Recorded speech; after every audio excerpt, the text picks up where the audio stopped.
Hello everyone, welcome to a new video. আজকে চলে এসেছি আরও একটা ছাতা পেন্টিংয়ের ভিডিও নিয়ে। এর আগেও আমি একটা ছাতা পেন্ট করেছিলাম, সেটা একটু কলকার উপরে বর্ডার ডিজাইন দিয়েছিলাম আমি, আর কিছু করিনি, সিম্পলের মধ্যেই একদম রেখেছিলাম। তো সেটা অতটাও গ্রেসফুল হয়নি।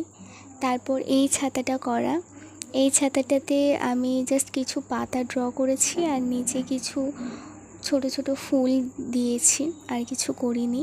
কারণ আমি যতগুলো ভিডিও দেখেছি বেশিরভাগটাতে ফ্লোরাল প্রিন্টের উপর ছিল, আর কিছু কিছু একটু অন্য ডিজাইন ছিল, তো তাই এই ডিজাইনটা করা। তো এই ডিজাইনটাতে যে পাতাগুলো ড্র করেছি তার মধ্যে কিছু কিছু ভরাট রেখেছি আর কিছু কিছু একটু ড্র করে দিয়েছি। আর কালার কম্বিনেশনটা আমি অতটা বুঝতে পারছিলাম না যে কী করব, তাই যেটা সবাই রাখে হোয়াইটটা সব কিছুর সাথে কালার কম্বিনেশনে যায়, তাই হোয়াইটটাই রাখলাম।